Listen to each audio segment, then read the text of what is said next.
So ayan, pumunta po kami ng Kapas dito sa Benelismo. So bukod pa lang ay napakaganda ng Benelismo ng Kapas.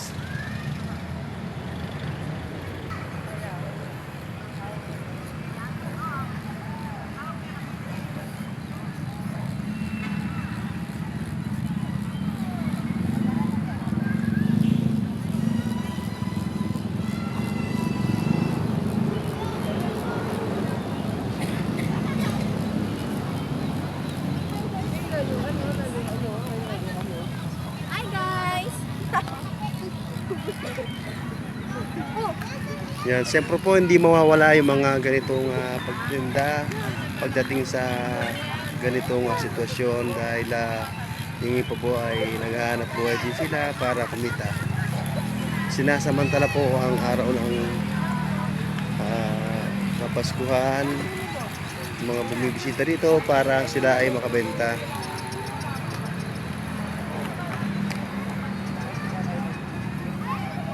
So ito po ay sadyang napakaganda.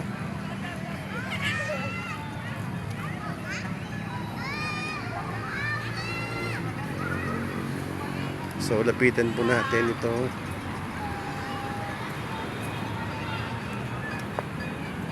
Ito po yung pinaka front niya na pinaka spot niya po talaga sa view.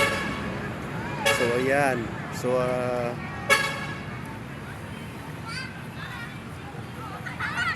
ang galing po ng nakaisip nito. Ang nakaisip po nito ay kapitbahay ko, si Kuya Jesse.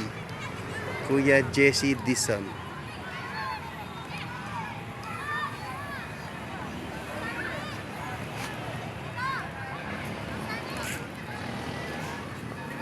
So masasabi ko na po na itong ginawang Benelismo dito sa Kapas ay para sa akin ay number 1 para sa akin kasi dito po kami sa Kapas.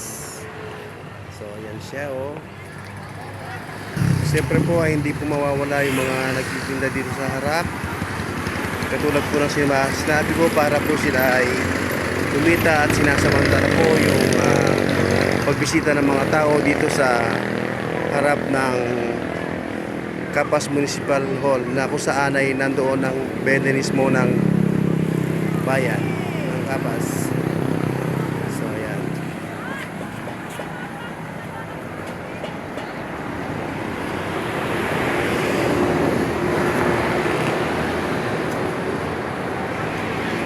So sadyang napakaganda po talaga. Hindi po siya nakakasawang pagmasdan, hindi po siya nakakasawang panoorin. Talagang pupuno yung mga mata mo sa kakapanood sa hindi mo mawaring ganda at mawaring husay ang pagkakagawa nito. So ang likod po nito ay ang munisipyo ng Kapas. Ayan ho, na ang mayor po namin ngayon ay si Mayor Butz Rodriguez, ang butihang mayor ng Kapas, at ang kanyang vice mayor na si Alex Espinosa.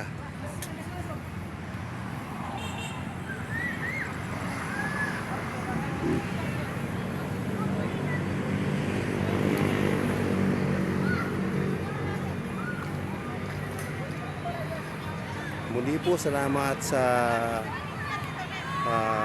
gumawa nito na si Kuya Jesse, at marami na naman po siyang believe na mga taga-Kapaseño. So salamat Kuya Jesse sa naisip mong ito. Sadyang napakaganda.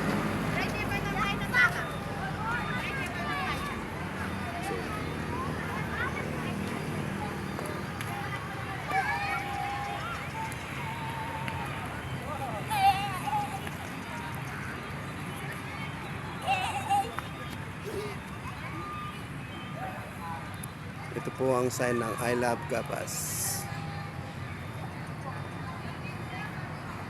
Ito po yung pinakalikod niya. Kahit saan po tingnan ng anggulo ay hindi ka po magsasawang tumingin at panoorin ng bawat sulok ng mga ginawang mga parol at mga mushroom style yung so ayan po ay inikutan ko na rin para makita niyo po yung mga yung nasa likod niya.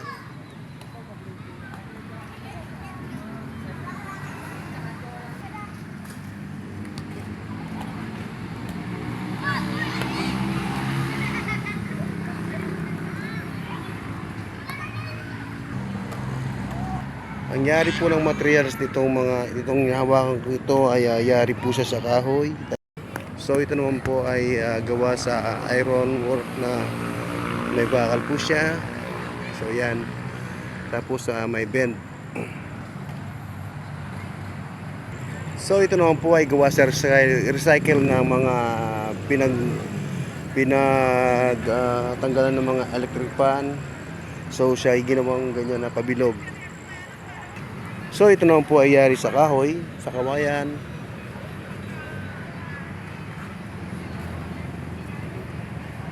Ito naman po ay gawa sa mga bakal na binaluktot para magmukha siyang dahon.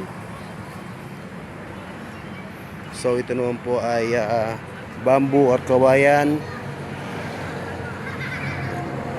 So ayan. So ang pinaka mushroom niya ay gawa din siya sa bakal at binalutan po siya ng mga karton-karton. Sadya po napakahusay talaga ng disenyo niya. So talagang hanga ako dito sa ginawa ng aming aming mayor at saka nakasama po si Kuya Jesse sa paggawa nito ng mushroom. So subukan din po namin tumingin sa likod at para makita po yung nasa likod nito at ma-videohin na rin po. So yan po ay pumunta rin po kami dito sa likod ng munisipyo para makita yung ginawa nilang parol. So napakataas din po niya, nasa 40 feet siya ang taas. Nasa 40 feet ang taas. So yan. Itong side dito ay ang hospital ng Capas ONC. At saka yung nasa likod po ay ang Capas Legislative Building. So dito po kami sa likod ng munisipyo. So ayan po ang likod ng munisipyo namin. At dito naman po sa may right side namin ay ang court. Ayan.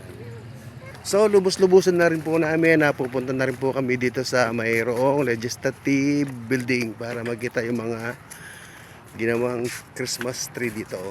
So nandito po kami sa harap ng legislative building. So ayan po ang munting design niya dito. So wala ka ring masabi, napakaganda rin, napakagandang simple. Kaya pwede po siyang pagpahingaan ng mga couple. So ayan, pagpicturean ng mga magka-partner. So ayan. So ayan po yung kabuuan ng mga nilagyan po ng Christmas light dito sa aming bayan ng Capas. So sino po ang manonood, salamat po at pag-share na lang po para makita ang ganda ng Capas at mapuntahan at mapasyalan din po nila. Salamat po. So ayan po, salamat po sa mga nanonood. Kung nag-enjoy po kayo sa panonood at pag-share na lang po ang ating video at pa-subscribe na rin po. Maraming salamat po.